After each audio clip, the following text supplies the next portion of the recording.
Ever get the feeling that, uh, everyone's always telling you to simplify, Mm-hmm. simplify, simplify, simplify your life? Yeah, minimalist, all that. Right. And it's like, okay, how?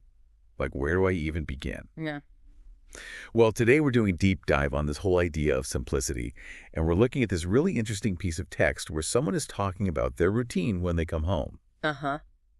And it sounds super ordinary at first glance, right? Like really mundane stuff, but the way they describe it, there's this like underlying philosophy that makes you kind of stop and think.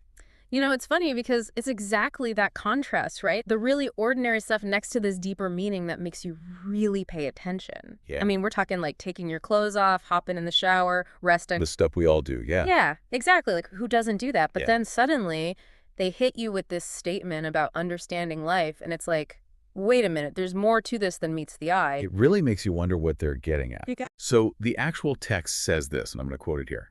When I come back home, I need to remove my clothes, take a shower, rest a bit, and get up to go out and buy something in the streets.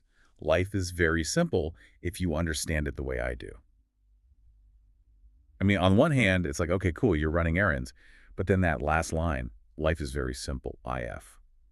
Like, what jumps out at you about how they're framing this whole thing? Well, first of all, the emphasis on understanding life their way is huge, right? It's like they're saying, hey, it's not just about the stuff you do, it's about your whole perspective on things. It's like they have the secret. Yeah, exactly. And then if you look at what they're actually doing, taking time to rest, going out to buy something locally, it's all about like immediate needs, connecting with their community, being present in the moment.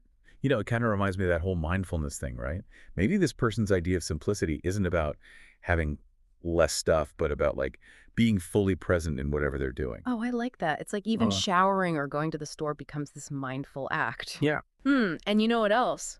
It could be like the Pareto principle in action, that 80-20 rule. Oh, interesting. Like maybe they figured out the 20% of stuff that really brings them 80% of their happiness and fulfillment. And just focusing on that. Exactly. They're laser focused on those essential things. I know I've definitely had times when I crave that kind of simplicity. Yeah. Like just last week, my to-do list was out of control and I just wanted to like disappear to a cabin in the woods and just be Oh, yeah, I feel that. like just completely unplug. It's such a universal feeling, that longing for a simpler life. For sure. But, it also makes you wonder, is a simple life always a fulfilling life? Like, are there trade-offs? What are we willing to give up in the pursuit of simplicity? Yeah, that's the big question, isn't it? It is. I guess it all boils down to how you define fulfilling, right? Yeah. For this person, it seems like fulfillment comes from the everyday things, connecting with their community, living in the present moment. And it's a perspective that really